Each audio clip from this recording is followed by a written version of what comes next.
Почитувани гледачи, добро вечер во ново издание на Анализа, на првиот ден од 7-от месец во годината.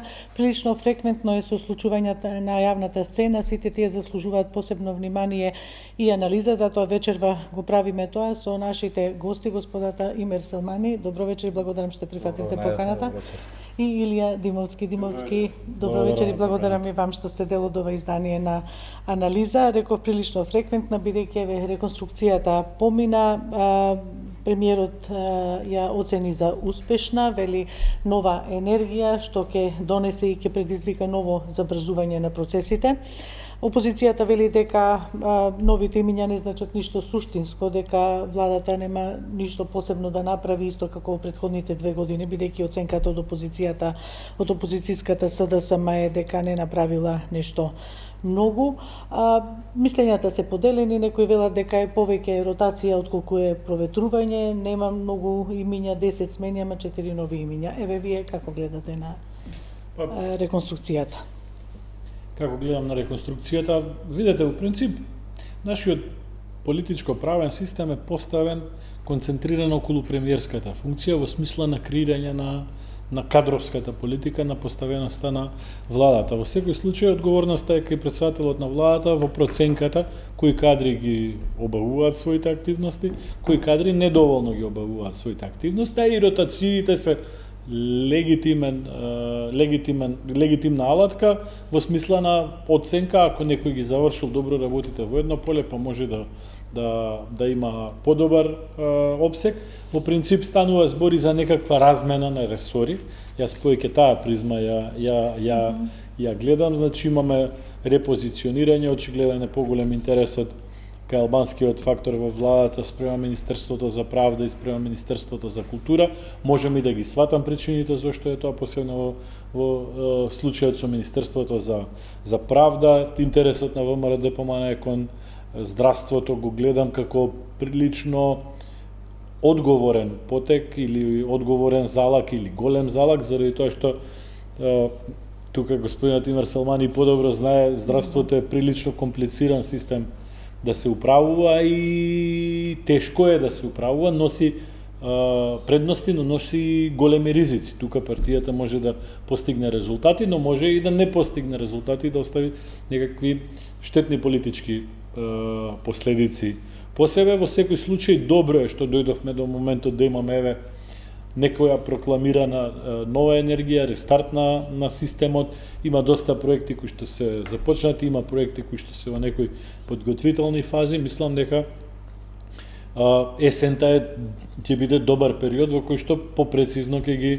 ги цениме резултати. Имаше за вас некој изненадување, да речеме, од ресор во ресор, преминувања што се случија? Иако држам некоја дистанца во последно време или од политиката, во принцип очекувани се, во круговите се разговара. Сега треба да сте послободни да коментирате. Да, така е. Очекувани се горе-доле промените. Ќе видиме како ќе се покажат. Според резултатот. Треба да го задржиме оптимизмот, но секако секој ќе има своја обврска пред граѓаните да си ја докаже довербата. Еве, Селмани, на линија на она што го кажува власта дека ќе значи ново забрзување, нова енергија, ова реконструкција на владата и она што го говори опозицијата дека ништо суштинско нема да се подобри, кој е вашиот впечаток од реконструкцијата, понудените, заменетите ликови до сега и така? Значи, ова е подолго веќе најавувана реконструкција на владата од страна на премиерот. Очигледно дека беше желба и на партнерите внатре, барем на ВМРО ДПМН и на ВЛЕН како политичка партија сега, да се има една реконструкција, да стигнат до ресорите кои што мислат дека ќе успеат да испорачат резултати пред своите гласачи и пред граѓаните во поширок смисел. И мислам дека и ВМРО ДПМН и ВЛЕН имат што да им кажат на своите поддржувачи, на структурата и на гласачите. Може би тука знам ќе испадне дека помалку ќе биде задоволена, меѓутоа излегува јавно, ја прифатија, да кажеме, поделбата, ја поддржуваат владата и владиното мнозинство, иако имаше спекулации пред тоа дека ќе разгледа земјоделие не се наоѓа на масата дека не знам, не им, така беше. едноставно не се спремни да ја дават правда за земјоделство. Меѓутоа сепак Министерството за земјоделство воопшто не треба да се потцени, тоа е ние сме држава каде што и текако можат многу добри работи да се направат преку тоа министерство. Меѓутоа, она што е генерално ако треба да сублимираме, освен новите имиња и новите рокади, секое освежување, значи ова е една освежување, носи нова енергија, носи нови задолженија, носи нови желби за покажување и докажување пред граѓаните на државата, односно испорачување на резултати. И мислам дека веќе ако првата и втората година беа време или години на консолидација, на ајде да кажеме припрема на проекти, влез во новите проекти, ќе спомнам неколку, да кажеме, од нив подолго најувани од почетокот на мандатот беше унгарскиот кредит, па после тоа рамковниот договор со Велика Британија, некаква најувана битка со корупцијата, криминалот во редовите, да кажеме, на администрацијата, подигнување на нивото на правосудниот систем, односно воопшто на владењето на правото. 2 години се сосема доволно да се заземе став, да се направи стратегија, да се направи динамика на испорака резултати и сега следните 2 години веќе нова влада од 4 што се, треба да биде време на испорака на резултати. Персоналните имиња, односно персоналните решенија кои што ги слушаме од премиерот, да кажеме, еве за здравство, пошто сум бил министер за здравство и навистина беше драго што избор на ВМРО ДПМН на владата е господин Сашо Клеговски. Не е само он е лекар по професија, меѓутоа пред се он е добар менаџер, го знам последните сигурно 25 години, иако и од студентските денови малку се знаеме. Мислам дека е добро решение, затоа што здравството некако имаше најмногу тапкања со најголеми ветувања. Ова влада дојде со големи ветувања и припреми во тој дел, анализи, проекти и така натаму за завршување на проектот на клиничката болница во Штип, завршување, односно изградба на нов дел во клиничката болница во Тетово, нова болница во Кичево и конечно започнување да се реши проблемот со клиничкиот центар во Скопје. Така што ако се гледа од перспектива на тоа каков министер и треба на оваа влада, навистина и треба министер-менаџер, затоа што се огромни големи зафати, освен тоа што со преку 20.000 вработени во сите државни институции, плюс тука се концесионерите и така натаму, Министерството за здравство е едно од поголемите министерства што има менаџира со човекови ресурси и на крајот на денот испорачува резултати за над 2 милиони пациенти, односно сите ние сме потенцијални пациенти. Така што ова е добро што има едно освежување.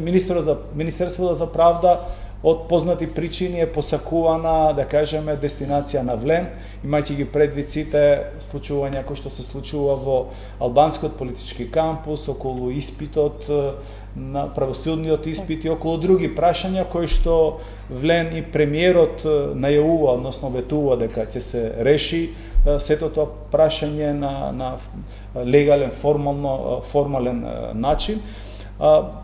На крајот можеме само да им посакаме на новите министри, заменици министри кои што ќе дојдат да не испорачат резултати, затоа што одветувања на граѓаните им е навистина премногу долго и премногу слушат и се, да кажеме, заситени од ветувања. Сега е време кога треба да се испорачуваат резултатите. Изборите дали ќе бидат наредната година парламентарни или за редовни за уште 2 години од сега, тропат на врата. Значи, ова влада, ако навистина сака да остави белег и трак, треба да испорачува резултати тука на домашен план, конкретно да го подобри животот, стандардот на граѓаните, а од друга страна да не го забораваме, значи нашиот стратешки ориентир, а тоа е Европската унија, нели тука таа битка голема која што веќе со децени се води и тек продолжува да се води, да стигнеме до да бидеме полноправна членка во европското семејство. Така, немаше некои поголеми искричања околу нели реконструкцијата, па еве да заклучиме дека некако сите задоволни излегли или влегле во владата.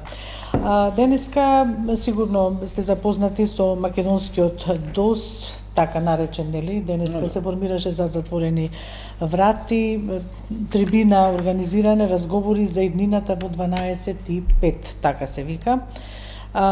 Така е состојбата во Македонија, така заклучиле, дека е доцна за земјава и не смее да биде предоцна, затоа они заговараат и ја наметнуваат потребата од идеолошка револуција дека треба да се направи. Претежно на таа трибина, иако за затворени врати, но имаше информации дека биле претежно поранешни функционери на СДСМ. Дали очекувате нешто, дали ова нов обид за раситнување на опозицијата или нова политичка сила? Има ли место на политичката сцена за нови политички сили? Е комплицирано од иако во рамките, извини, или јас само што да го кажам дека као сака да делуваат како фракција некоја во рамките на СДСМ. Комплицирано од моја позиција да ги коментирам состојбите во СДСМ, заради тоа што може погрешно да се разбере, може погрешно да се протолкува или да се злоупотреби во одредена смисла, но мислам дека е генерално чувството кај сите граѓани во Република Македонија дека тој левиот сегмент на политичката сцена е прилично слаб во споредба со десниот во Македонија во последните 3, 4, 5, 6 години, или негде од 2021 година од локалните избори до ден денеска е екстремно надолна линијата. Јас сум бил и пратеник во собрание, колегите со кои што сум работил, поголем дел од луѓето кои што ги видов денеска и ми биле колеги во собранието. Нема да има добар развој на македонското општество, на политичката сцена, на приоритетите кои што треба да се направат, доколку немаме балансирана политичка сцена. И во македонскиот, и во албанскиот сегмент, па и помеѓу и така натака, и заради тоа што кога има балансирана политичка сцена, конкуренцијата е поизразена. Идеите ќе бидат подобри, критиките ќе бидат подобри. Ќе ги гледаме работите можеби малце подиректно. Некој ќе ни покаже нешто што не успеваме благодарение на нашите секојдневни обврски да го лоцираме и да го видим. И од тој аспект, дали на Македонија во моментот и треба подобра опозиција, посилна опозиција, поорганизирана опозиција, веројатно одговорот и мој, и на луѓето кои што се за СДСМ, и на луѓето од албанскиот политички фактор, и на сите ке е да, заради тоа што не сакам да звучам погрешно, но доминацијата на ВМРО-ДПМН е очигледна, видлива, јас сум член на таа партија, треба да се радувам од тоа, но објективно и одговорно е да размислуваме дека за да човек да може да се движи, мора да стои на двете носи. Од тој аспект, секое раздвижување кое што нема да оди можеби на екстремни фрагментации, поделби, правење на нови партии, заради тоа што па тоа сценарио може да не донесе и до бугарски состојби во кои што нели 10-15 години не можеа да формираат влада, заради тоа што секогаш во парламент им влегуваа по 6-7 политички партии кои што во размах помеѓу себе и не беа со преголеми разлики, но беа премногу закрвени меѓу себе. Така да и екстремната сегментација и делење на партиите не е добра и не треба да ни биде некаков модел кој што ќе го гледаме во иднина. Но, велам, повеќе идеи, повеќе критики, повеќе надпревар, ќе донесе резултат за сите. Каква ќе биде состојбата во СДСМ, треба членовите на СДСМ да се грижат. Јас може како граѓанин на државата да кажам дека не е добро што е толку слабо нивото на опозицијско организирање во Македонија, нити за нив, нити за ВМРО-ДПМН, заради тоа што подстрегот над преварот е помало очигледно, а најмалку и за државата. Од тој аспект да им пожелам успех и на едните, и на другите, и на третите, и на петите, ако ги има внатре. Најдобро е тие сами да си го решат аспектот, проблемот внатре, кој што сите го гледаат. Так, добро, СДСМ некако на нож ја дочека оваа иницијатива. Велат дека тоа е јасна платформа за иднината на Мицкоски, сметаат дека сето тоа се прави Видете, заради одржување и на тамошно на Јас пак, Мицкоски. уште еднаш, Така. Мира, вие Да. памтите, поголем дел од тие луѓе мене ми биле Сте колеги биле колеги, точно кога вие бевте пратени, во собрание, и тоа биле пратеници во периоди кога јас не сум бил пратеник, имаат свој стаж зад себе, веројатно мина друг во СДСМ, пак тоа е внатрешно прашање, но не мислам дека тие луѓе може да се поврзуваат во контекстот во кој што Така. била позицијата на И СДСМ. уште ова, еве, денеска Филипче вели дека постои фронтот за вистина и правда, нели што тој го, а се друго е вели фейк. Наместо да одат на таков собир, вика, нека видат што се пишува по Facebook профилите. Видете, но за ние што жал, поддржуваат ВМРО ДПМН, не е за добро. жал, Да. наместо да видиме некоја стабилизација и нормализација на левица во нормален политички субјект кој што нормален. Тие се нормален субјект, не сакам погрешно да бидам сватен, но користат нели методи на работа кои што излегуваат надвор од европските модалитети на стабилно функционирање, предвидливо функционирање заради системот, не заради противниците политички, туку заради генералниот систем. Наместо да го видиме тој процес, ние гледаме еден процес во кој што СДСМ се обидува да биде копија на левица во начинот на изразот, во пресконференциите, во агресивноста понекогаш, почнуваат и со некои постапки да се обидуваат да личат на левица.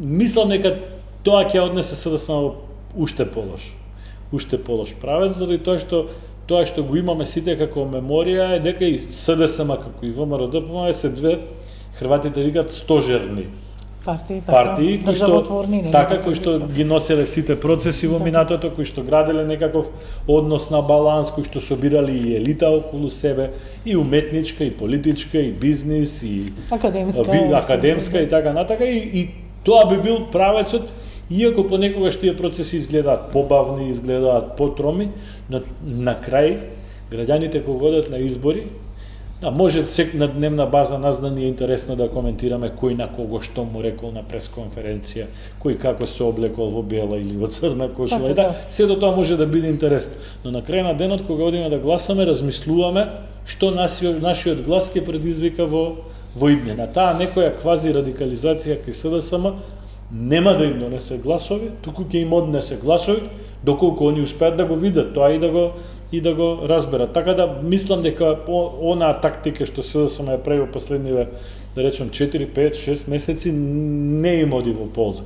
Не сум погледнал анкети, но врз база на моето искуство професионално во тој дел од животот, прилично сум сигурен дека нити анкетите не им одат во полза, односно не даваат потврда на оваа нова динамика на комуникација. Така, добро, и една од причините што била наведена денеска нова трибина е баш поради тоа што некако како социјалдемократите да го изгубиле компасот, па сега нели се обидуваат повторно социјалдемократијата во општеството да ја вратат таму каде што е. Тоа е една од причините за формирањето нормални процеси се и ВМРО ДПМН е била во периоди во криза, во поделби, разделби.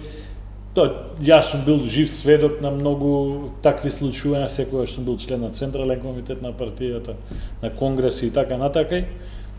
Треба да си го најдат начинот како ќе го решат тој проблем. Ако успеат да најдат заеднички јазик, веројатно ќе биде добро и за нив и за сите. Ако не успеат да најдат заеднички јазик, тоа е тоа. Така, од овие коментари сега првичниве не остават впечаток дека се на иста линија или ќе најдат заеднички јазик, но како и да е, ќе видиме како ќе се развиваат работите. Еве, господине Селмани, како го коментирате вие ова како фракција во рамките на СДСМ, бидејќи негирале дека се со претенција за нов политички субјект како нова партија да се формира, дали сметате дека е ова дел од еден нормален ферментацијски процес, како да кажам, низ кој што на ни една партија практично не е имуна? Дали била некогаш или сега или во иднина, тоа се нормални процеси. За СДСМ веројатно е голем предизвик, после знам пред минатите парламентарни избори, кога еден дел од нивното членство истакнати кадри така натаму се одвоја и формира политичка партија, сега пак уште една поделба да им се случи, мислам дека во вакви околности каде што резултатите изборните, последните изборни резултати и анкетите не им идат во прилог, претпоставам дека се ризик од висок степен и реакцијата денеска од страна на СДСМ е, ајде да кажеме, логично и очекувано, меѓутоа сето тоа не е доволно со реакција и не може една иницијатива која што според мене секоја иницијатива во демокрацијата е не само легитимна и легална, поготово ако има и нова идеја, поготово ако има нова сила, нова енергија, е добродојдена за општеството. СДСМ во овој момент треба да направи све, затоа што во опозиција кога си, поготово во мала држава како што е нашата, никогаш го немаш луксузот да покажуваш големина и моќ, затоа што едноставно ти треба секој поддржувач, секој глас и од, да кажеме, едноставниот, политички најнеактивниот гласач до врните интелектуалци, академци и така натаму. Така што моја топла препорака до СДСМ е да барат и да работат многу, да најдат начин сите овие, да кажеме, струи кои што во основа се луѓе кои што не можат никогаш да го соблечат дресот на СДСМ, затоа што ние ги познаваме, добар дел од политичкиот живот последните 20-30 години, навистина дале огромен придонес, дали кога биле во опозиција или во власта, да се најде начин како на нив да им се даде шанса да го дадат својот придонес, да се закрупни тоа, да кажеме, социјалдемократско движење во нашата држава, затоа што тоа е здраво не само за таа политичка партија, тоа е здраво за државата. Ние ќе идеме многу понапред ако имаме моćна власт и моćна опозиција, затоа што најдобар коректор и најголем коректор на власта секогаш опозицијата. Никогаш власта не може сам себе да се коригира, а најмалку да се контролира и да се оценува. Поготоа ако имаме слаба опозиција, тогаш ни расте егото, расте чувството дека сме незаменливи, дека све почнува со нас, завршува со нас, така што наистина топло препорачувам да се најде решение, да сите такви енергии, без разлика дали се работи за млади или повозрасни кадри, без разлика дали се работи за луѓе кои што имат големо политичко искуство или помалку политичко искуство, да се направи едно да кажеме поширока коалиција, не мора да биде една политичка партија, може да биде Влен тоа што го направија, почна 6-7, не знам колку политички партии, движења, групации, меѓутоа во текот на тој пат успеа да се профилират, да направат еден свој идентитет во кој што можеме да се согласуваме или не со нивниот политички идентитет, меѓутоа направија идентитет и денеска се дел од владеачката коалиција наспроти ДУИ кој што vaеше за многу декади, не за години, значи како незаменлива политичка структура во албанскиот политички блок. Така што ништо не е неизводливо и незаменливо кај нас, значи само треба енергија, желба и компромиси. Во политиката, значи, не се работи со исклучување.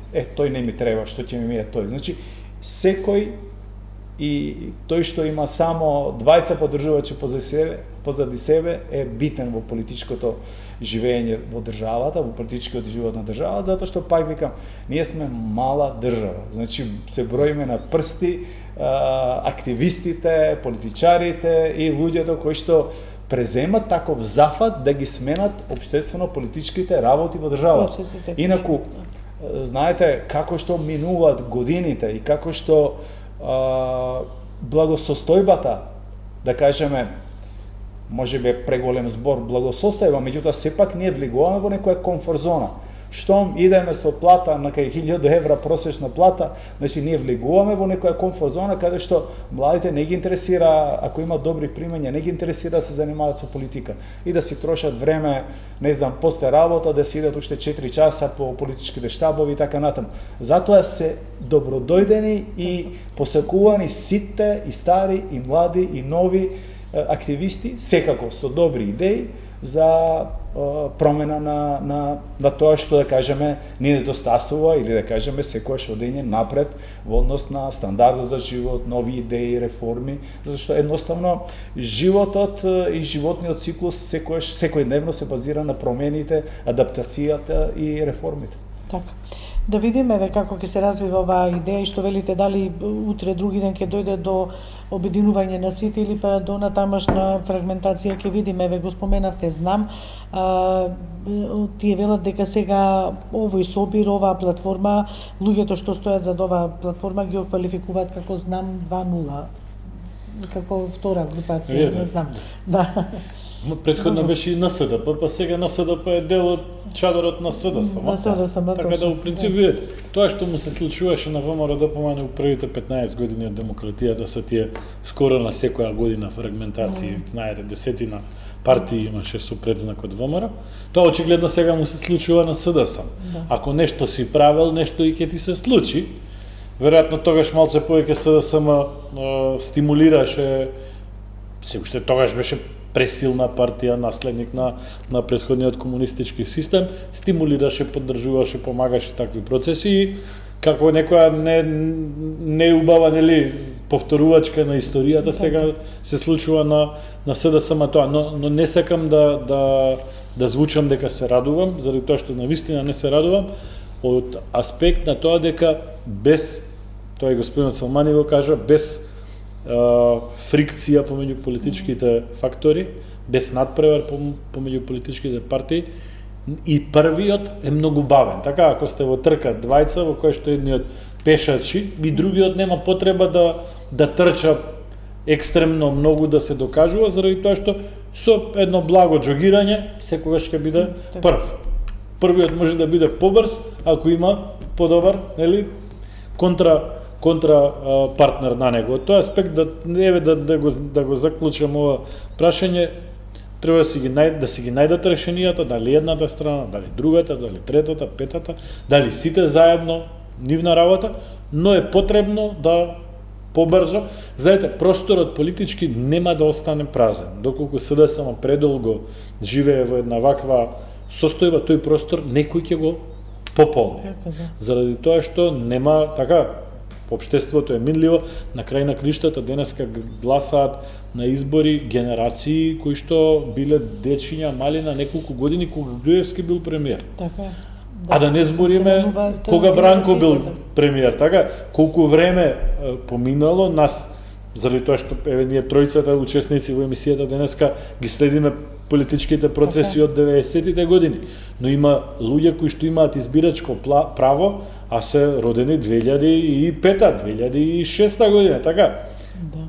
Многу време поминато, тие млади ќе донесат други процеси. Доколку овие партии денеска, сите партии денеска немаат како да ги адресираат тие млади генерации кои што растат во еден сосема поинаков свет, кои што границите не постојат во дигиталниот свет, економијата нема ограничување, приходите немаат ограничување, така, приходите немаат ограничување заради тоа што и јас лично и вие познавате сигурно многу луѓе кои што вршат услужни дејности за компании надвор од Македонија, имаат вонредно големи приходи кои што не влегуваат во рамките на нашиот просек. Така да сето тоа ќе си создаде нови генерации на луѓе со своји вредности, со своји морални и етички кодекси, со своји приоритети, и тоа ќе создаде и со своји поимања на нештата апсолутно, политички субјекти и процеси. Така да СДСМ и нема премногу време. Доколку нема подобар резултат на следните парламентарни избори, кога и да се одржат. Дали имаше шпекулации за пролетта или редовни, не е битно, доколку не најдат начин да имаат подобар резултат, а сега тоа не се гледа, тогаш ќе влезат во уште поголема криза. Така. Споменавте нели за младите, речиси сите партии вака и низ разговори, низ анализи кубурат со млади луѓе, млади за разлика од 90-тите, околу 2000-та година, веќе тој активизам што го имаше младиот човек и да придонесува во политичките процеси, сега веќе го нема. Тоа се нови генерации кои што ги напуштаат тие не знам како да кажам, не вредности, него што велите веќе се може отвора... кратко да направиме една споредба, видете се. Да. Во албанскиот да го пофалам албанскиот политички сегмент, заради тоа што искричењето е поголемо, темите се поосветливи, се уште има и некои национал романтичарски теми кои што се отвараат потребно или непотребно. Поголема е видливоста на млади луѓе во условно кажано двата табора, без разлика што некои од нив не се формално партиски или се, ама тоа подискретно го прават, да се гледаат едно 5-10 млади лица во албанскиот политички сегмент, кои што знаат и да одржат говор, кои што знаат да дојдат и на телевизиска емисија, имаат добро држење, образовани, познаваат јазици, така натака, и тоа го гледаме заради тоа што искрењето таму е надпреварот. Така надпреварот е и сега партиите вложуваат во сите сегменти, но и таа поднова на партиите е неопходна. Така да и македонскиот сегмент треба да почнеме да се надеваме на поголемо искрење, за да поквалитетните излезат побрзо и на површина. Или се даде и поголем простор на младиот човек, зошто да не. Добро, деновиве нели беше одбележано и 2 години влада, практично се живее со тие коментари, повторно опозицијата дека владата ништо не направила, владата смета дека овие 2 години направила доволно за да следи процес на забрзување. Finance Think, го знаете, и вие Димовски, и вие Селмани, излезе вчера со проценка колку е направено во овие 2 години од оние ветувања 45 што биле дадени во април пред изборите, во мај, 2024 година пред изборите. Па вели 11% од 45 социоекономски ветувања на изборите во мај 2024 се исполнети, значи 11% од 45 ветувања, додека 24% или вкупно 11% се во насока на исполнување. 47% од мапираните 45 социоекономски ветувања не се исполнети. 16% од 45 социоекономски ветувања се во спротивен правец од правецот кој кажува на исполнување, а за 2% од ветувањата се уште нема податоци. Значи, ако ги земеме овие 11% дека се исполнети и 11 кои се во насока на исполнување, тогаш ќе биде 24-11, тоа се 35% се исполнети или се во насока на исполнување од тие 45 ветувања социоекономски што ги дала оваа влада во април 2024 година, во мај, нешто, април, не знам што ми дојде. Еве, Салмани, што мислите за од Finance Think? Од Finance Think се, затоа ги кажувам. Овие бројки се релативно добра за една економска, пошто социјалниот пакет, социјално-економскиот пакет е најтешко да се спроведе. Така тие се фаќаат за социјално-економскиот пакет, затоа ги... Значи, тоа е директно поврзано со животниот стандард, со очекувањата и така натаму. 30 и нешто % реализирано во пола мандат, во пола мандат е сосема солидно. Тоа значи дека со ова темпо, или да кажеме очекувано со побрзо темпо наредните 2 години, треба да се надмина бројката од 70-75%, 80%, што е супер добар резултат. За 4 годишен мандат. За 4 годишен мандат во услови кога, да не забораваме, имаме неколку шок големи економски кризи, светски, кои што се дел од глобалните големи случувања и кои што директно ја погодија економската, да кажеме, светската економија, а со тоа нормално и нас како дел од тој ланец. Да не забораваме, ние значи веќе сме во 4-та година од војната со Украина и Русија, која што ги поремети сите зинџири на снабдување, ги поремети сите пазари и кој тука најмногу трпат малите економии. Големите моćни корпорации, големи економии обично имаат голема моќ, големи резерви за да може да ги амортизираат тие големи удари. Меѓутоа малите компании кои што генерално во државата оперираат помали, мали и средни предпријатија, а и големи неколку, да кажеме, го немат, ја немат таа светска моќ за да може да однапред да откупуваат ресурси, минерали, залихи и така натаму. Значи ние сме дел од некој си ланец таму, 2, 3, 4, 5 рака од изворите, од големите светски извори. Така што ова е еден голем удар кој што нашата држава нормално како НАТО членка и како аспирант за членство во Европската унија, може би најстрого се придржувавме кон да кажеме мерките што НАТО и Европската унија ги презема и се уште ги носи во врска со ембаргата према Руската Федерација и така натаму. Иако може би токму некои од големите сили па ги на мала врата ги премостуваат, ги байбасират сите тие ембарга кои што ние како помала држава сме приморани да ги почитуваме. Од друга страна имаме веќе влегува од февруари, денеска сме 6-7 месец, значи 4 према 5 месеци, уште малку војната во заливот, кој што исто така ги поремети сите ланци на снабдување, ги подигна цените на нафтените производи, на петрохемијата, на џубривата и сето тоа што е поврзано со хемијата, 2 пати, 3 пати и така натаму, не 20%, значи многу поскап.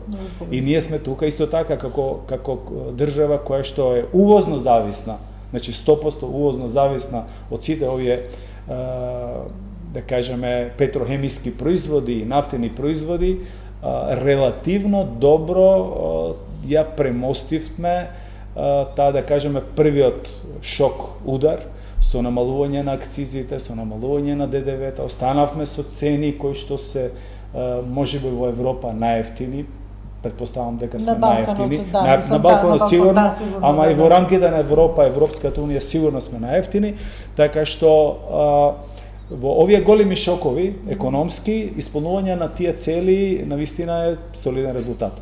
Јас сакам да повлечам само неколку цели кои што исто така дават, односно се солиден резултат и треба да се даде признание на владата, безбеден град проектот.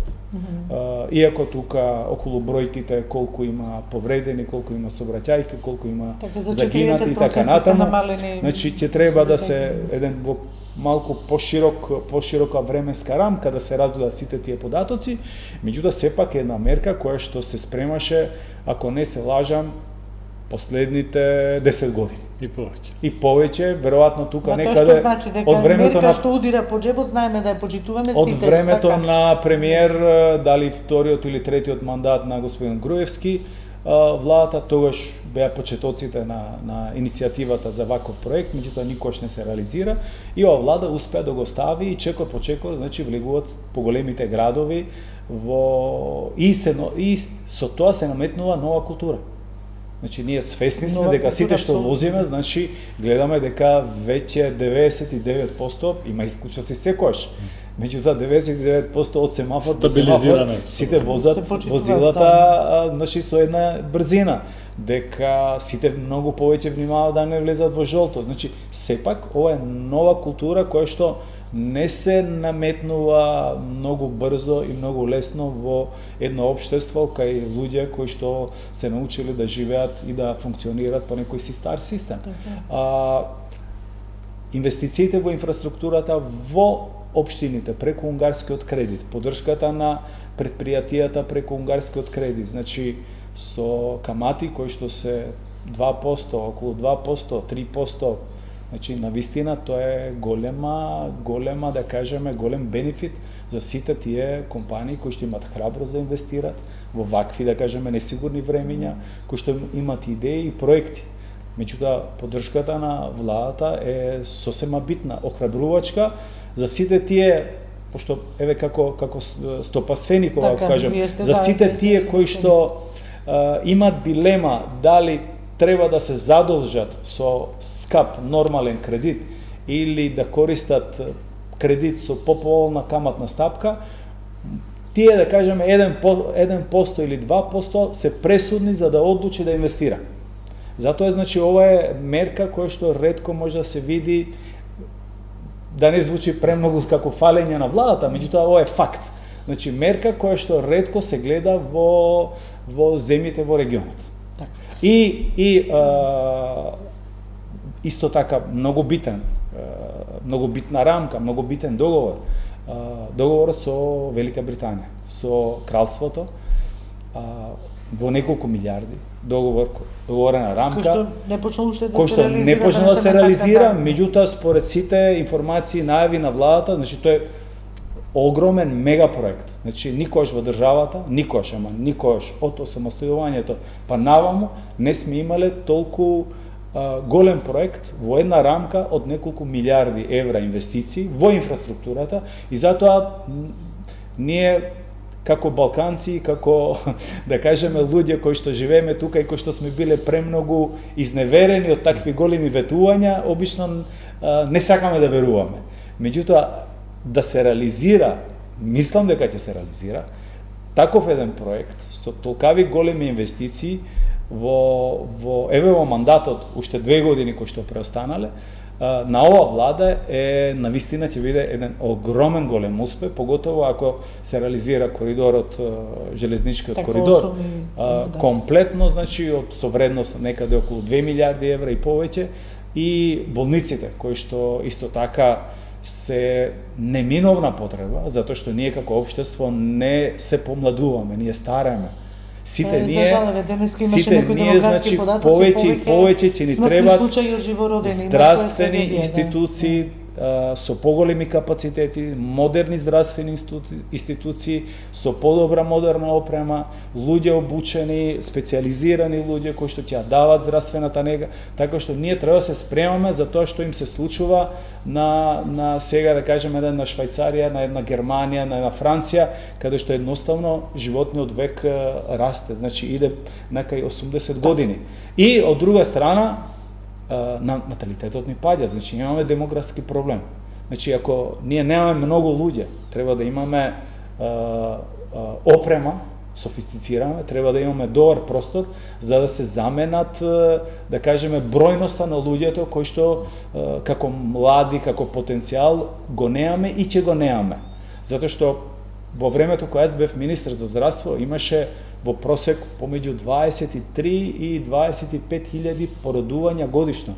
Сега веќе мината година имаме 16.000. Ова година со овој тренд веројатно ќе завршиме некаде на помеѓу 15.000 и 16.000 породувања. Знаете што значи? Тоа значи 10.000 породувања имаме помалку.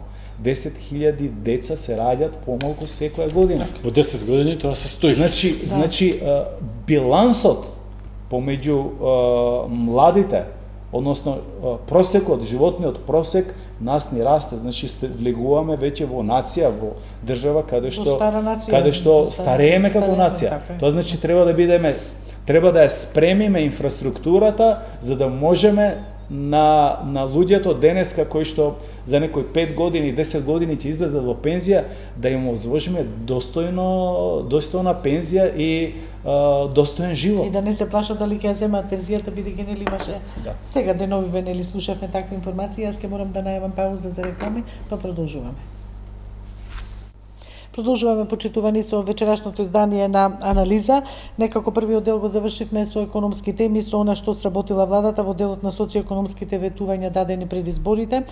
А сега во овие денови влезе во собраниска процедура ребалансот на буџетот, расправата не е помината, закажана е за во петок, овој петок.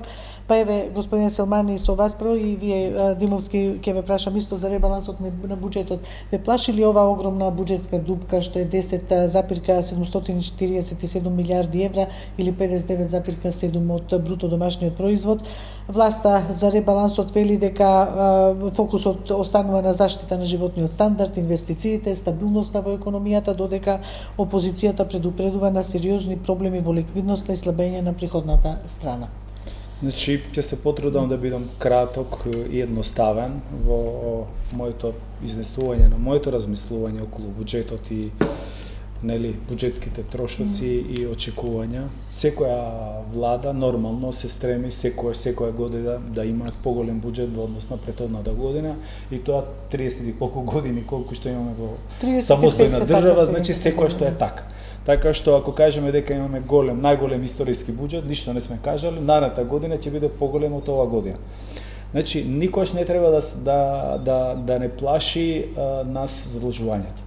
Затоа што ако се задлжуваме наменски и ако тие пари наменски убаво си ја користиме, тие ќе ни носат нови, да кажеме, вредности.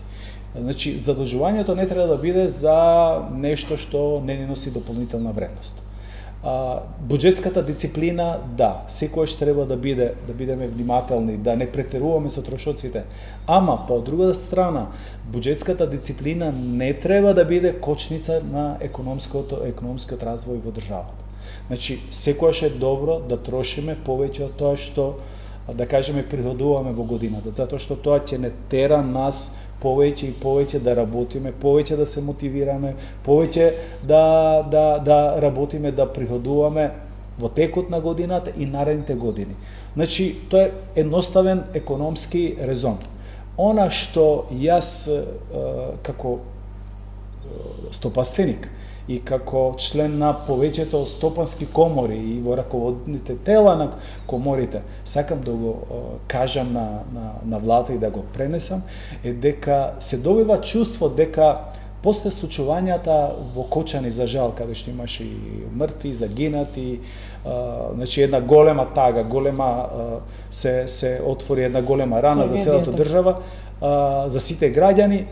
На нас ни се случува процес каде што закони, подзаконски акти се толку во одредени делови контрадикторни едни со други, да едноставно им се врзуваат рацете на администрацијата и на сите државни и локални органи, да едноставно се гуши приватната иницијатива кога треба да се инвестира во проект и кога треба да се отвори нов бизнис или да се развие постојниот бизнис.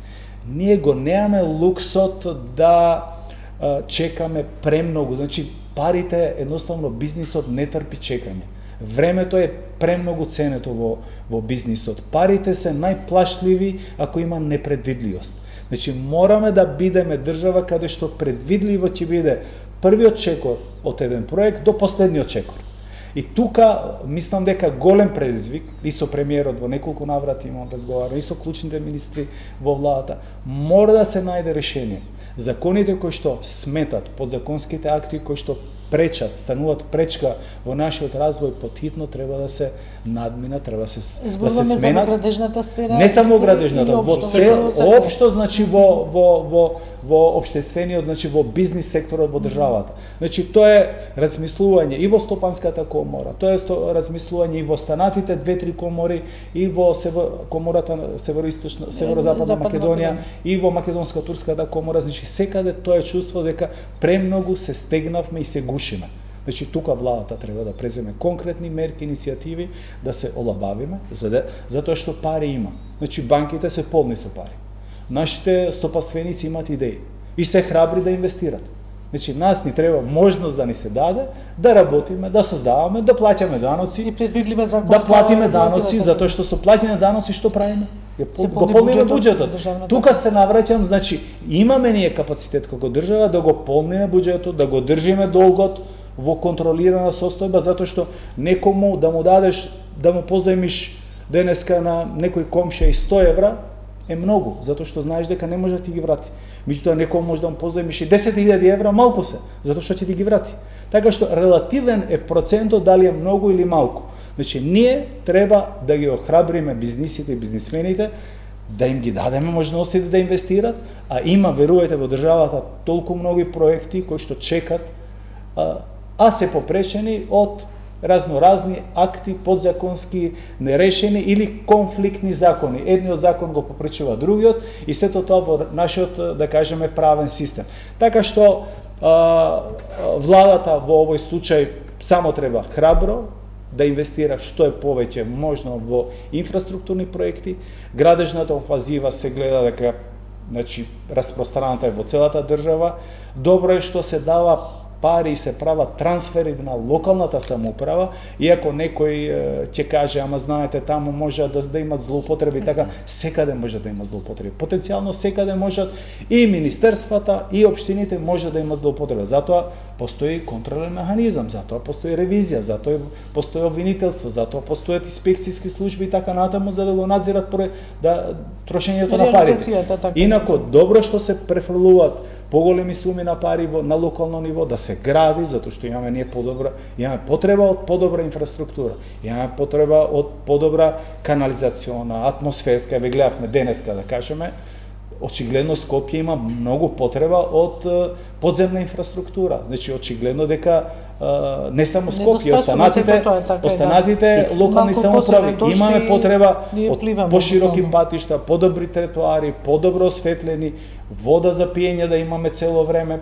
и во да кажеме и во најжешките денови и така натаму, така што добро е да се трошат парите наменски и секако. Значи, ниједна држава не функционира, а да не биде задолжена. Соединените држави се најзадолжена нација, значи во апсолутни бројки.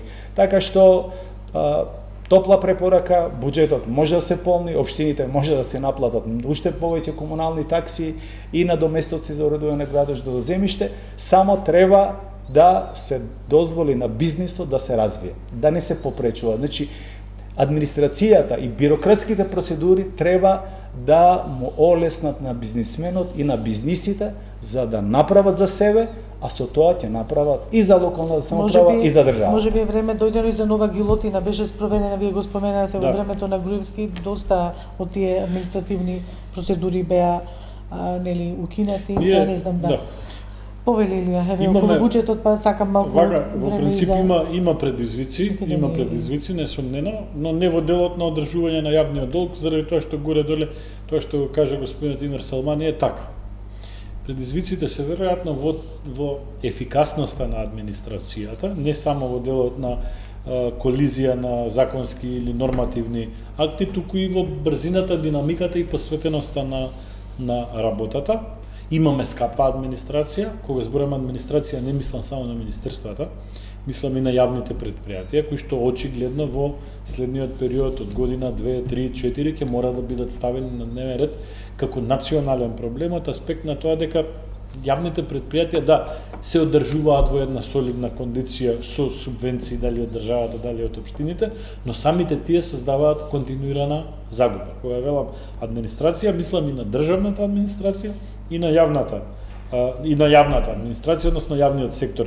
Генерално тоа е сериозен предизвик, долгорочен, не може тоа да се реши нити во еден мандат, значи треба да се направат стратегии и така натаму. И втората работа е во делот на она што и господинот Салмани го збореше, поддршка или ослободување на простор за инвестиции во државата за производство. Зошто? За мене не е проблем таа бројка, за мене поголем проблем е бројката на трговскиот баланс на увоз и на извоз од Македонија и структурата на тој увоз и извоз. Иако во последните 20 на месеци бројката на балансот оди во полза на извозот, односно се подобрува извозната компонента, но сепак сме 70% од увозната компонента. Кога сето тоа ќе го проанализираме во структури, електричната енергија помалку ја увезуваме, заради тоа што сега имаме инвестиции во приватниот сегмент и таа прави одреден баланс во полза на намалување на увозот, но имаме проблем со производството на земјоделски производи, односно на храна. Ние годишно трошиме секоја година по 50-70 милиони евра повеќе за увоз на храна.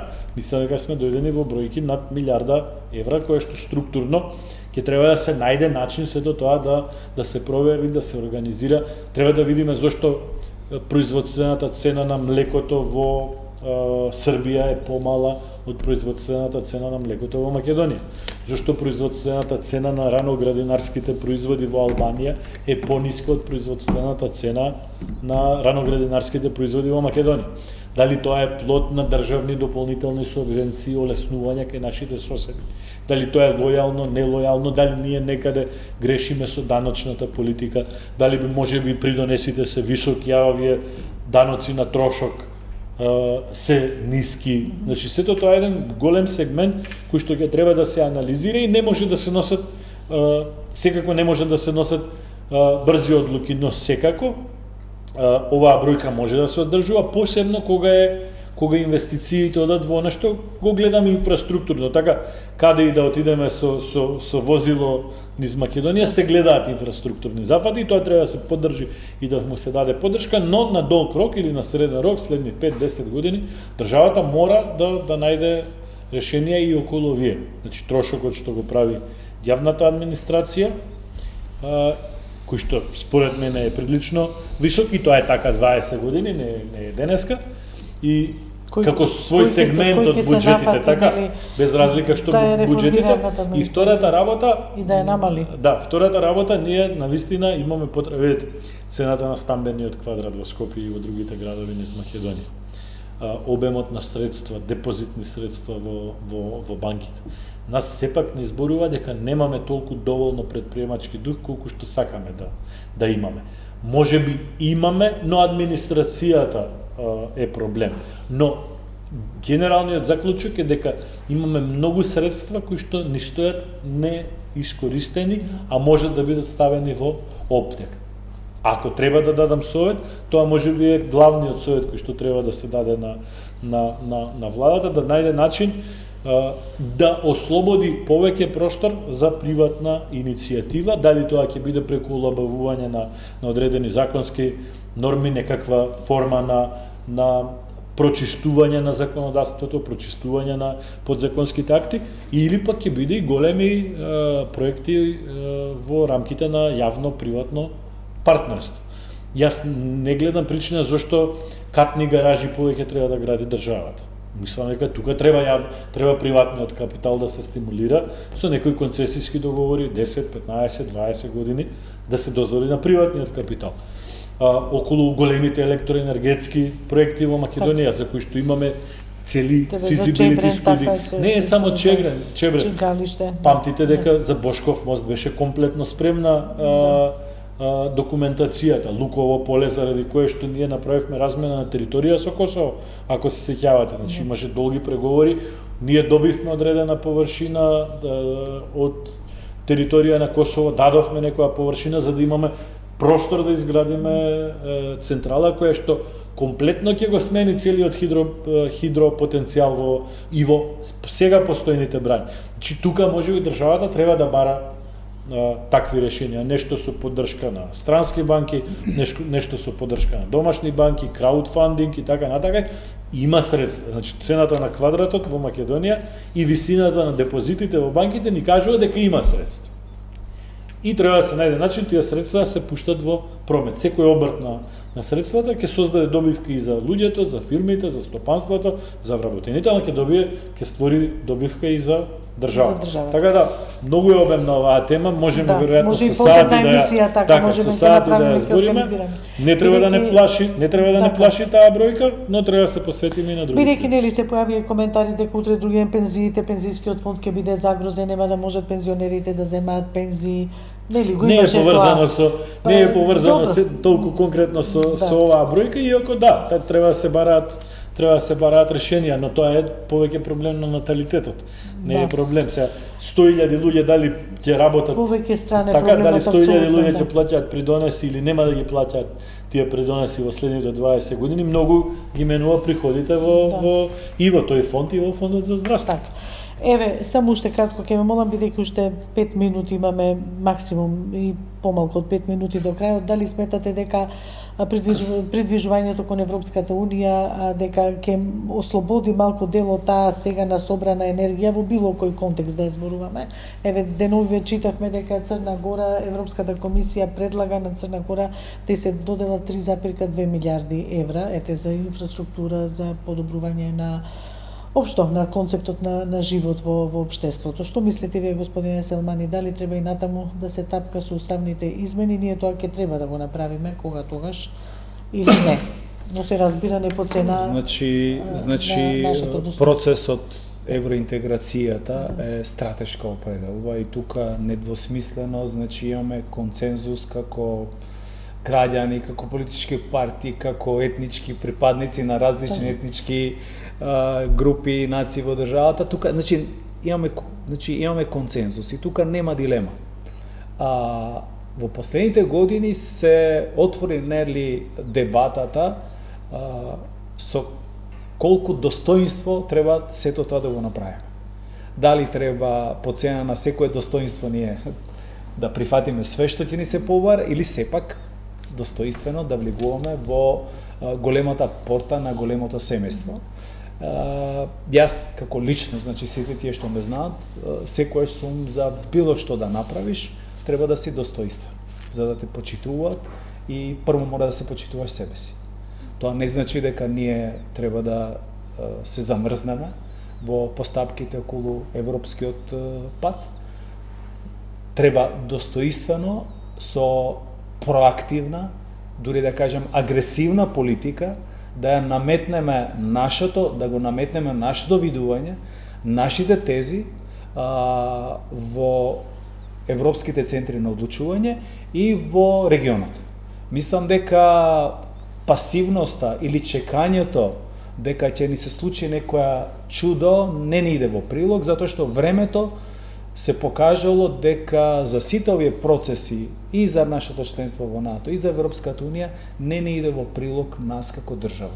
Значи се случуваат такви промени во обкружувањето и во самите процеси, во самите големи семејства, да секојаш стануваат процесите потешки и потешки.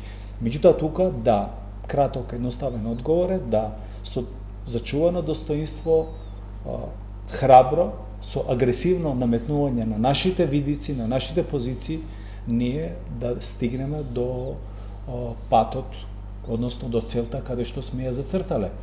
Она што е охрабрувачки е дека и владата, и премиерот, и владата вака како колективно тело, значи никош нема кажано дека нема да ги направиме уставните измени од тоа што е договорено со претhodната влада, туку сето тоа во моментот ќе биде направено кога ќе имаме сигурни гаранции дека нема да се барат плюс отстапки за кои што не можеме да ги претпоставиме од сега. Мислам дека тука лежи достоинството, да спремни сме на многу компромиси кои што сме ги направиле од 90-тите наваму, меѓутоа ова нека биде последно, а за тоа ни треба гаранција дека нема да ни се бара плюс некоја отстапка и да бидеме тогаш разочарани, тогаш ние едноставно од внатре да таа негативна токсична енергија нас не отруе и не подели уште во дополнително во политички конфронтации, политички, во социјален и во било каков аспект. Да. Еве, Димовски, вие ако може Видете, за ова прашање. проектот на Европската Унија е некаков одговор на проблемите кои што Балканот ги има последните 100-120 години, заради тоа што Балканот кога немал граници внатре во себе, функционирал прилично мирно помеѓу народите на Балканот. И затоа, ако размислуваме миролюбиво и ако зборуваме од аспект на желба за опстанок и напредок не само на државите и на нациите како еден поширок поим или на народите како поширок поим, тогаш апсолутно нема никаква разлика нити во албанскиот, нити во македонскиот сегмент, заради тоа што рушењето на границите ги решава проблемите кои што се наследени од минатото. Од тој аспект нема дилема, треба да бараме патеката, со тоа што јас сум малце, можеби не сакам да кажам песимист, но можеби реалист, сепак проширувањето на Европската Унија ќе биде во оној момент кога Европската Унија ќе го сака тоа. Јас и ветото француско, и договорот, односно францускиот предлог, и бугарското вето ги разбирам во еден контекст во кој што нема одлука донесено на ниво на Европска Унија после приемот на Бугарија и Романија дека ќе се охрабрат дополнително за проширување. Да, има некои предвижувања на Црна Гора, но мислам дека и Црна Гора и на Албанија. За Албанија не сум толку оптимист. Мислам дека недостасува една заедничка иницијатива на државите. Тука малце се појавува и наследство на меѓусебни спорови, но и желба за надпревар некаков, за предничење. Мислам дека ќе тргнеме кон Европска Унија кога сите држави на Балканот кои што сме оставени за жал во еден неправеден пакет тука, ќе најдеме заедничка платформа и заедно ќе настапиме. Мислам дека се пропушта шансата сите држави од регионот да побараат минимум сериозно економско интегрирање. Вие за да основате фирма во Хрватска или во Грција или во Австрија, голем дел од законодавствата бараат да имате вработено лица кои што се дел од Европската унија или се дел од Европската економска заедница, која што исто така ја пропуштивме. Така, у најмала рака ни недостасува малце поголема соработка меѓу државите тука и агресивни барања за тоа што ни следува. Паралелно со подобрување или драстично подобрување, како примерот со Велика Британија, на билатералните односи, ја пропуштаме Полска, Франција имавме пропуштено големи, долги децени, можеби од времето на Илинка Митрева навака и ние сме пропуштили релации со Франција, сега ја пропуштаме Полска, која што станува исто така фактор, така да и тука има прилично можност да се поле за работа има, се работи, разбира, уште многу и на сите сегменти. Благодарам што бевте самани дел од Благодарам ова на вас. издание на Благодарам, емисијата Димовски исто. И благодарност на нашите почитувани гледачи, довидување.